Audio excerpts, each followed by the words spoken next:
I've had a lot of time to play Diablo 4 in the past week with the early access, investing something like 20 hours a day into the game, and I think I have a great grasp of what Diablo 4 has to offer. I've seen a good amount of reviews, many of which are extremely positive about the game, ignoring some of the issues it suffers from, and on the other hand, there are also extremely negative reviews that ignore a lot of the great things that the game has to offer. So in this video, I'm going to try to blur the lines between these two extremes and give you my honest review of what Diablo 4 is as a game. Starting off, I want to talk about the world and the axe, as this is what most players are experiencing at the moment in the game. I played a lot of Act 1 in the Server Slam and the beta, and I was really looking forward to seeing the axe beyond Act 1. Act 1 is a very snowy, mountainous region, and transitioning into the grassland of Act 2 was pretty amazing. I was a little bit giddy, and I felt like the old days of playing Diablo 2 for the first time, going into another act and seeing what the world has to offer. The map was designed really well, and the different towns and new events gave a sense of progression that you don't often see in the genre. I'll be honest, the mob variety between each zone is nothing to lose sleep over. However, considering it's a campaign where you fight corrupted demons from hell, I think it's completely fine. Speaking of story in the true Blizzard fashion, the CGI was top tier. While the story itself wasn't anything groundbreaking, the CGI really made it more engaging. Personally, I don't primarily play games of this genre for the story, but I think it was pretty good overall. Now, based on what I've seen, some people have mentioned that the skill tree was a bit overwhelming, which kind of surprised me because in my opinion, the tree felt pretty simple. In many cases, I found that a lot of the skills and path of choices were quite similar across multiple builds I've attempted. For instance, every barbarian build I tried pretty much have mostly all the shouts. This means that there's pretty much 3 mandatory skills present in every build, making the already limited skill tree feel a little bit more constrained. Additionally, many abilities tend to become less efficient as you progress. For example, as a barbarian, I initially enjoyed using the leap skill. However, after I retained movement speed on my gear, had access to rally cry, I realized I didn't really need the skill anymore. I believe this applies to a lot of skills in the game, not just for the barbarian, but for pretty much all classes. A lot of skills just become irrelevant, and I think they need to tighten up on the design of some of the skills. Now, I'm not suggesting that shouts should be nerfed, since Blizzard has already made adjustments multiple times even before the launch. Nevertheless, I do think that the overall skills can be somewhat monotonous and restrictive in terms of available choices. This actually tends to carry over to the Paragon board. Despite its initial complexity, spending a few hours with it, gradually you understand its mechanics. In almost all boards I've looked at, no one seemed to go for the legendary nodes. Instead, they purely focus on the glyph slot and move on to the next board. I believe the Paragon board needs some attention because there seems to be a core issue where players completely ignore the legendary node, and from what I can tell, the power provided by these nodes is significantly weaker compared to the raw stat values you gain from more glyphs. In both of these cases, Blizzard has opted to nerf the skill or the Paragon board rather than increasing the power of these legendary nodes or skills. I think for the health of the game, constantly nerfing instead of making skills more enticing will create more problems than actually providing players with more choices. Crafting and itemization has been significant topics of discussion for me in the past, as I found them to be among the weakest aspects of Diablo 4. Having played through the entire game, I must say that my opinion remains largely unchanged, though slightly more favorable. The crafting mechanics are solid. You have the ability to enchant and modify item stats, potentially tailoring them to suit your specific needs. Adding sockets and gems to equipment is relatively straightforward and not overly challenging, and I feel it's rewarding to enhance and optimize gear in this way. While the current crafting system is suitable for most players, it would be beneficial to have a more enticing crafting system for those who are willing to invest additional effort and materials. Overall, the crafting system is more than satisfactory, but improvements could be made. Itemization starts off quite bad, but as you progress into World Tier 3, gear feels a lot better and more impactful.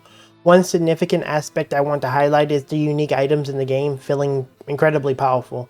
Almost all helmets in the game can be incredibly useful. Getting a unique helmet drop usually means a massive upgrade. In general, acquiring most unique items can significantly define your build, but so far Diablo 4 has done a pretty good job of making unique items feel valuable. That has been the most surprising aspect of itemization in Diablo 4 for me, but overall itemization is above average, but again there's still more room for improvement.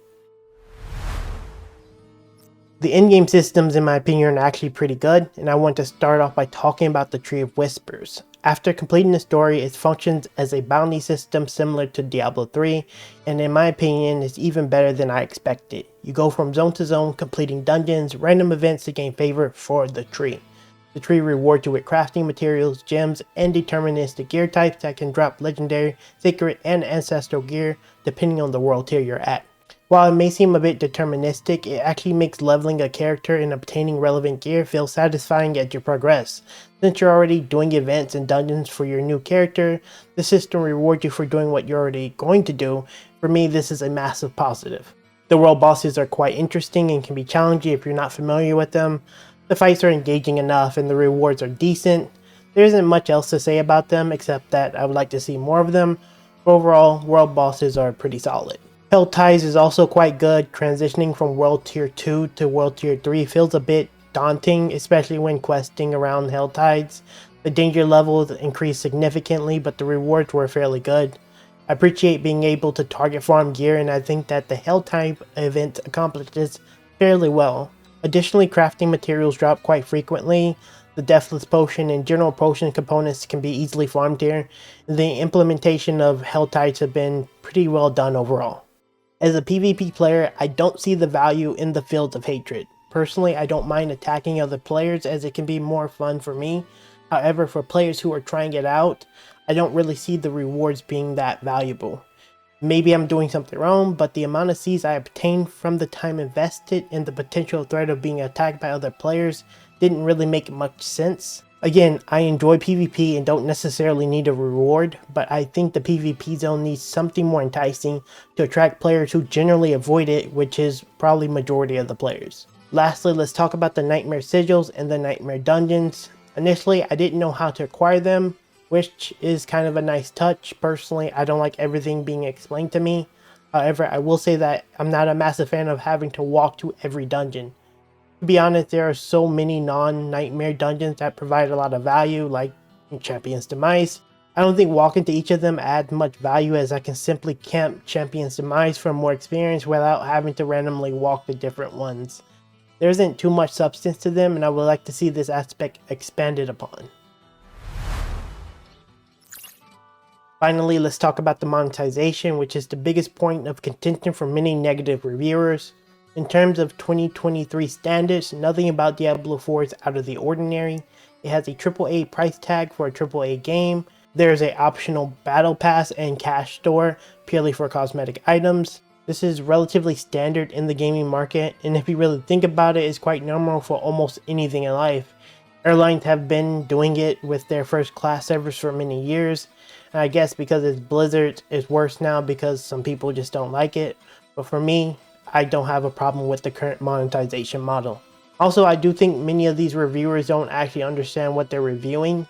In many cases, most, if not all, of the reviews I've looked at fail to mention the biggest thing about Diablo 4, and that is the seasonal system. Diablo 4 will have seasons closely resembling Path of Exile, where new gear, items, story elements, skills, mechanics, and many other things will be introduced.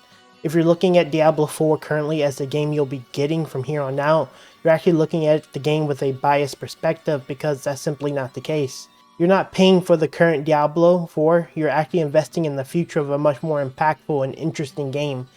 Season 1 is right around the corner, and in a year from now, the game will probably change quite drastically. For what it's worth, the $7 price tag of this game has already exceeded my expectations, and honestly, there's a lot of good here. Of course, there are some flaws, mostly in how things are balanced, which this is a Blizzard problem, not really a Diablo problem, which obviously is a little bit disappointing, but when it comes to Diablo 4 as a game, I believe it has a lot going for it and will likely be one of the best ARPGs for a very, very long time. What you're getting with Diablo 4 is a very well told story with top tier CGI, a simple yet interesting skill tree that can make a character feel more unique with the right gear and aspects, a fairly good endgame that has a well thought out bounty system in the Tree of Whispers, interesting world bosses, a tide event that can help you deterministically farm gear, and a dungeon system that is decent but probably will be expanded on in the near future. You also have seasons that will come every 3 months with new gear, skills, and mechanics for years to come, with only a $70 investment. And most importantly, you have a Diablo 4 game that is closest to what I would call a true Diablo title. It's a dark, gritty world that gives you a nostalgia hit of past Diablo games, and a game that will very likely keep you entertained for many years. Is it perfect? No, of course not.